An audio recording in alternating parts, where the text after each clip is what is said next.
Major. Earlier, Cecilia asked the president, is Russia still targeting the U.S.? He said no. Is that what the president actually believes? Did he understand the question? And is his position that no, Russia is not doing anything to interfere or meddle in the 2018 election? I had a chance to speak with the president after those comments, and the president said thank you very much and was saying no to answering questions. The president and his administration are working very hard to make sure that Russia is unable to meddle in our elections, as they have done in the past and as we have stated. So he does believe it's going on. Well, since there's currently not an election today, not specifically, but we certainly believe that we are taking steps to make sure they can't do it again, unlike previous administrations. This president is actually taking bold action and reform to make sure it doesn't happen again, but he does believe that they would target certainly U.S. elections again. Between the president and the DNI codes who said the red lights are blinking on this topic. No, as I just said, that's why we're taking steps to ensure that these things don't happen again. We wouldn't actually spend as much time and effort as we are if we didn't believe that they were still looking at us. From the beginning of his administration, President Trump has actually taken action to defend our election system from meddling and interference. I'm going to read through a few of the things that we're doing.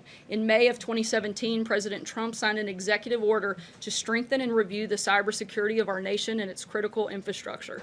The Department of Homeland Security has taken the lead in working with all 50 states, local governments, and private companies to improve election security.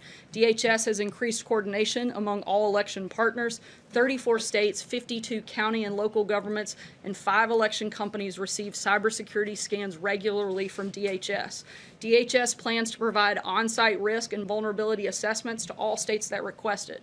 So far, 18 states have requested this assessment.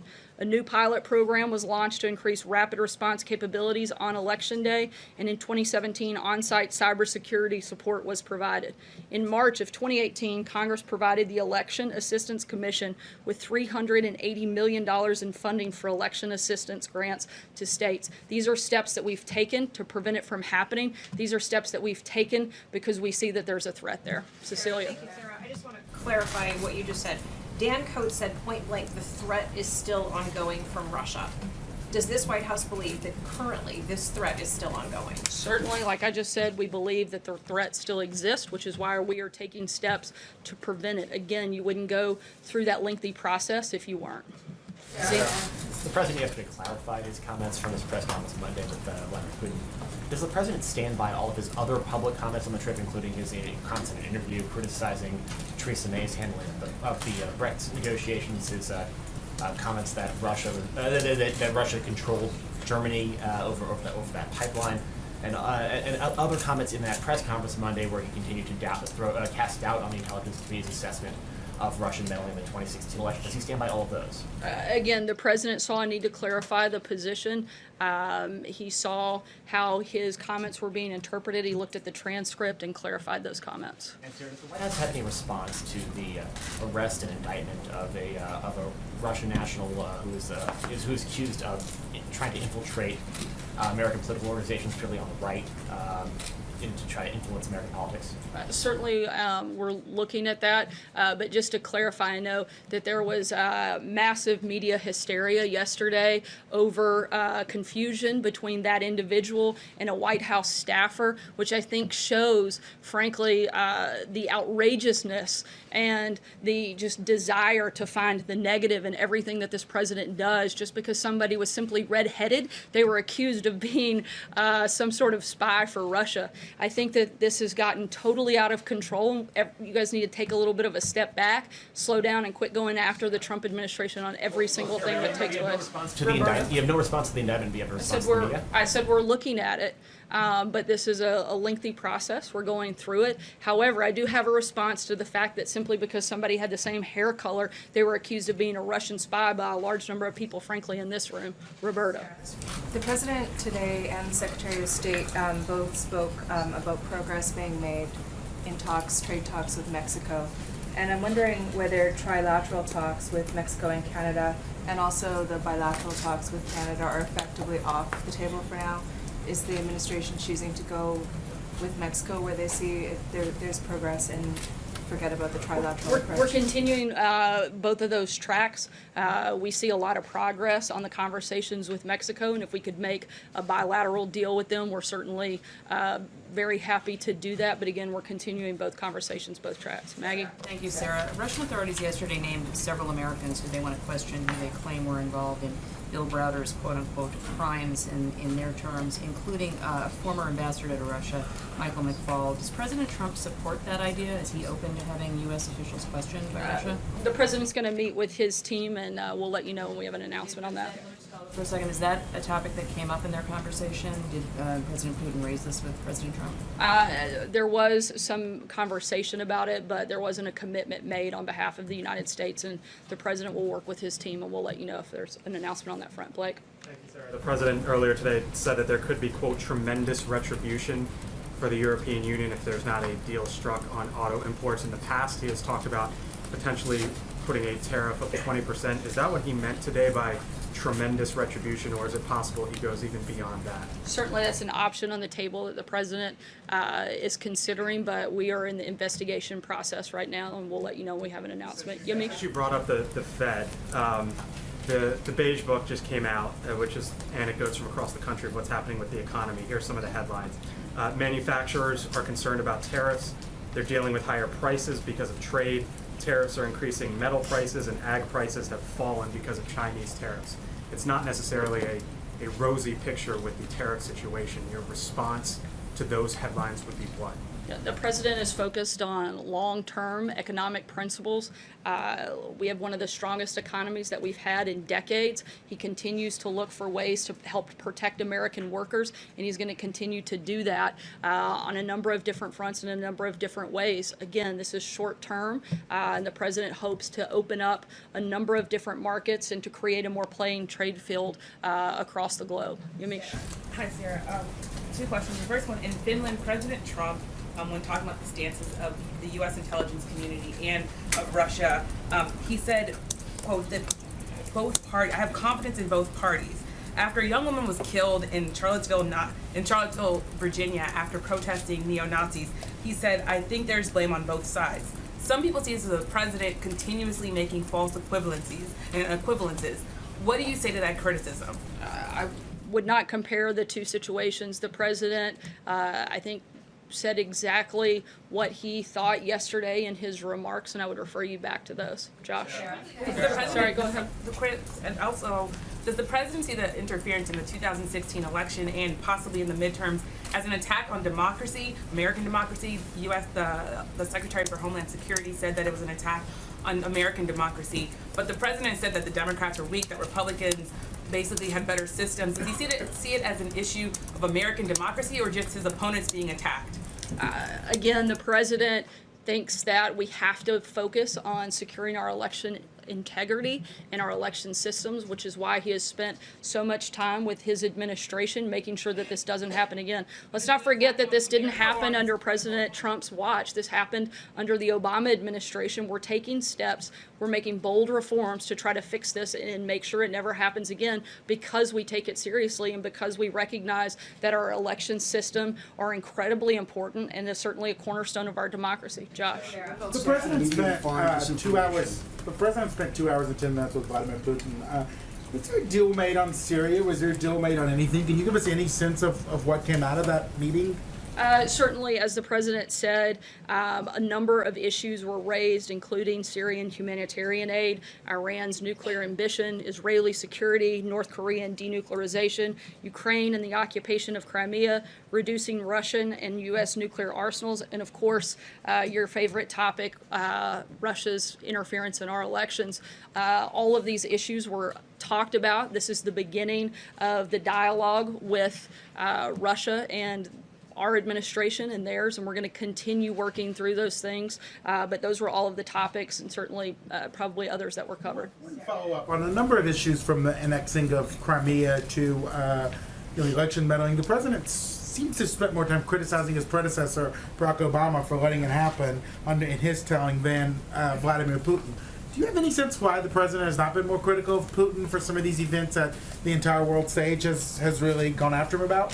Look, I think the president, as he has said many times before, has been tougher on Russia than anybody. I think you can see that in all of the actions that he's taken, whether it was a plant that was closed due to aluminum and steel tariffs that were put in place by this president. The Treasury Department has issued new sanctions on numerous individuals and entities in Russia. The president has continued sanctions on Russia's malicious cyber activity in response to election hacking. We've expelled 60 Russian operatives from the United States and closed 2 consulates. President Trump issued 4 statements condemning Russia's poisoning of UK citizens on UK soil, authorized the sale of lethal aid to Ukraine, authorized military strikes against the Assad regime in Syria, and has repeatedly called out Russia's actions, exporting energy to our allies in Eastern Europe. Look, the president has been extremely tough on Russia, and to say anything different is just not true. Why is he critical of other world leaders by name far more often than Vladimir Putin? Why won't he criticize Putin by name? I think he has. I think he has called them out for interfering our election. He's been tough on Russia repeatedly, and he's taken action against Russia on a number of fronts that I just listed off. Like Monday, Guys, when he was beside him on Monday, though, why wasn't he critical of Vladimir Putin's actions? Look, they had a number of conversations. The president discussed some of these things directly, face-to-face with Vladimir Putin. He addressed him again yesterday. The president also sees this as an opportunity, as he said many times, to be able to work with Russia. He recognizes the fact that 90% of the world's nuclear weapons are under the direction of the United States and Russia. He thinks it's a good thing to get along with the other person that controls that much of the nuclear arsenal across the globe. He wants to create a more stable world, a more peaceful world, and we can't do that if we can't get along with Russia in some capacity. And so certainly we've called him out. We've been tough. We've approached this in a totally different fashion than has been previously done, because what's been done in the past hasn't worked. So we're trying a new approach, but to act like he hasn't been tough on Russia, that he hasn't called them out, is simply not true, and it simply completely changes everything that this administration has done in regards to that country. Josh, I'm going to keep going. Justin? Sarah, a minute ago you described the negative impacts of the trade conflict with China in the short term, but that's only true if we're able to strike a better deal. And from the outside, since the tariffs went on 2 weeks ago, it seems like those negotiations have broken down. So I'm wondering if you could tell us what the status of them are, why the Treasury Secretary isn't meeting one-on-one with China when he's in Argentina for the G20, and what it would take from the Chinese or from the U.S. to restart those talks. Look, I'm not going to negotiate with you guys. I'm going to leave that to Secretary Mnuchin and Ambassador Lighthizer. We're continuing to have conversations with China. We're continuing to look for ways that we can have a better trade deal with them. Stephen? I want to follow up on Maggie's question, because she asked about the idea that Putin offered of essentially allowing Robert Mueller and his investigators to go to Russia to oversee or witness the interrogations of the Russian military intelligence officers if the U.S. would reciprocate and have Russian investigators come here to watch American citizens face questions about the crimes that they allegedly committed in Russia. The president called it an interesting idea. He said it was an incredible offer. Why would he say that? He said it was an interesting idea. He didn't commit to anything. He wants to work with his team and determine if there's any validity that would be helpful to the process. But again, we've committed to nothing, and it was an idea that they threw out. Sarah, some Democrats on Capitol Hill now are saying that they want to drag the translator who was in the room with the president and Vladimir Putin before congressional committees to find out exactly what was said in their private meeting. Is that something that the White House would ever support? That's something that would go through the State Department. Mike? The list of subjects you went through as far as for the one-on-one meeting, unless I missed it, were sanctions discussed at all? Did the president bring it up, or did President Putin bring it up to President Trump? I'm not aware. I'd have to ask to be sure. Hallie? Just one quick one. Yesterday, the president's revision, it was kind of seen widely that he was leaving himself a little bit of room when he said there could have been others too who meddled. Was he referring to any specific intelligence on that, or was that his instinct? Certainly the president receives a number of briefings and has talked about this subject pretty extensively. We're aware of others that have made attempts, but I can't get into any of that here at this point. Hallie? 2 questions for you, and I want to just clarify something you talked about at the beginning of the briefing. So despite the video that shows the president looking at Cecilia and answering no to this question about whether Russia is still targeting the U.S., and despite multiple people in the room understanding that the president was responding to that question, and despite the president having never before said the word no, no repeatedly to usher reporters out of the room, He actually you're said saying no you're saying just it's a one time, I reverse. believe. You're saying the president said this is The the first thing second that the time- president said after the question was asked was, "Thank you very And he much," looked and said and then he no. said, "No, I'm not answering any more questions." here's my- And even further, I think even Cecilia didn't realize what the answer was because she asked for clarification and he didn't answer the follow-up. Again, You don't believe that to right, be the because case? The president she said wasn't no. sure. I talked to the president. He wasn't answering that question. He was saying no, he's not taking questions, and I've stated what our position Let is. me get to my question, Sarah, because I haven't actually asked it yet, which is the president, now this is the second time in 3 days that the president of the White House has come out and reversed what the president has said, to the Actually, opposite of what it was I'm perceived, interpreting Sarah. what the president said. But I'm not was perceived reversing in it. the opposite way. Why I was should in this the room as president- well, and I didn't take it the way you did. But why should this president have any credibility to Americans in what he says if, in fact, 24 hours later, or in this case, 3 hours later, the White House comes out and says, just kidding? First of all, that's not what I said. I was interpreting what the president's intention was and stating the administration's policy. It's not exactly what you just explained. We never said just kidding. And I think that you can take the fact that the president has credibility because he saw that he had misspoken, and he wanted to clarify that yesterday, which he did. So when he sees that he's misspoken, he comes out and he says that. Jordan. Follow up on Sorry, I'm Joshua. gonna The keep second moving. question, you Jordan, told go ahead. Joshua, just to follow up on my second question, Sarah. Sorry, you told you've asked I did two. have, I'm I gonna had move on two. to Jordan. You told Josh the president has been Once again, publicly Hallie, I'm critical moving of on to Vladimir- Jordan. Jordan, go ahead. You said, Sorry, Hallie, go ahead if you want. thanks, Jordan. You said to Actually, Josh, I'm the gonna take a president has question been from publicly Jordan. critical of Vladimir Putin. I just want to know when, because I don't think any of us remember, at least I don't remember a time when the president has publicly called up Vladimir Putin. I think by stating the fact that the president said that Russia interfered with our election, that's a pretty bold call out of another world leader. Jordan, go ahead. Senators Rubio and Van Hollen have introduced legislation that would impose new sanctions on Russia if the intelligence agencies find that they meddle in the 2018 midterms or in the future. Would the President Trump support a proposal like that? I'm not going to get into a hypothetical situation until we see a final piece of legislation and also determination if there's election meddling. Again, our goal is to stop that from happening, which is why we've spent such a significant amount of time in the first year and a half of our administration focusing on protecting the election integrity system. John, Included with that, Sarah, is voter John, suppression. go ahead. Sarah, is voter suppression Sorry. included with that, Guys, please? if we could go on the I'm just people that asking you a I've question called because on. you choose not to call on me. Is voter suppression part of that election process that the president is trying to look for? John, go ahead. Oh, you're not going to answer that? If Voter I call on suppression you, I'll is a be huge happy to issue answer that a your community in question. America John, go has ahead. asked about. You're not going to answer me. John, go ahead. That's all right, fine. Thank you, Sarah.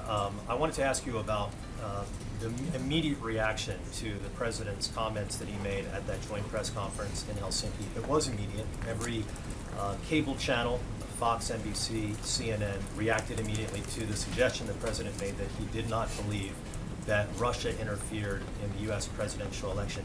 I got my inbox inundated with emails from Republican members of Congress with their reaction immediately. And 24 hours, it took 24 hours for the president to correct the record. Why did it take so long for the president to clarify the comments that he made at that press conference? Look, the president put out an initial tweet after boarding Air Force One that clarified his comments on the intelligence community, wanted to make sure that was clear, and at the very first chance he had in a public setting the following day, he clarified his comments. And I don't think that it was that long for that to be the very first public appearance that he had following arriving back to the United States. So actually, it's a pretty long time, and it was out there for quite a bit. It wasn't actually 24 hours before he responded at all. Again, he put out an initial tweet from Air Force One. Comment on this to clarify his remarks to change the wood to wooden, or the wooden to wood. And I think that a lot of people would argue that there was ample time for the president. He tweets all the time from Air Force One. And he tweeted that night. To put out a statement which clarified what he meant to say during the joint news conference, and he didn't do that. What took so long is my question. Once he reviewed the transcript, he wanted to publicly address the clarification, in which he did. Constantly, Sarah. There are currently efforts within Congress to impeach Deputy Attorney General Rod Rosenstein. Is that something that the White House would support for the lack of cooperation in turning over documents to Congress? The president's made clear he'd like all documents to be turned over, but we're continuing to work with our Department of Justice. I don't have anything further on that. Jim, go ahead. Follow-up. Sorry, To go follow up on that, would the White House denounce that effort then? Do they have confidence within the Deputy Attorney General? The president would like to see the documents turned over. When the president no longer has confidence in someone, his administration will let you know. Jim? Sure. On Friday at the press conference with Prime Minister May, I asked the president as he was leaving whether or not he would tell Vladimir Putin to stay out of U.S. elections. As he was leaving with Prime Minister, he said yes.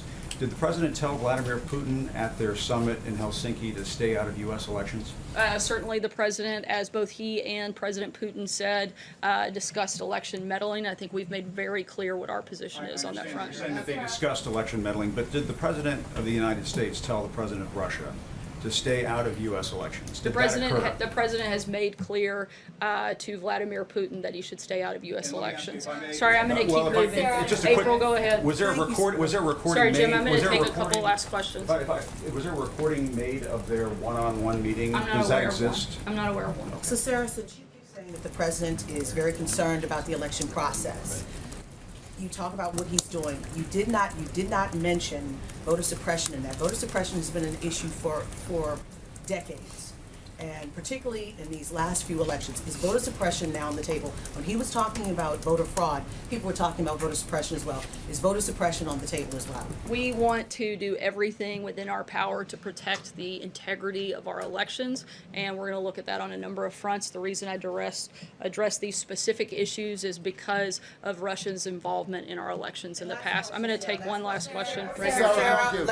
Sarah, I want to change topic a minute, if I may. And go south. Sure, I think that'd be fine. Thank you. So the incoming president of Mexico has made two very bold suggestions. Number one, he's looking at giving amnesty to the drug cartels operating within there.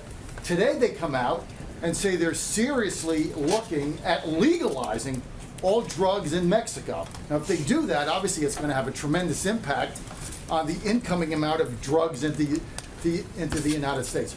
What is the president's position on that, and are they going to do anything to stop that from happening in Mexico? Certainly, we're going to continue engaging with our Mexican partners. I don't have a specific policy announcement on that front. However, I can say that we would not support the legalization of all drugs anywhere, and certainly wouldn't want to do anything that would allow more drugs to come into this country.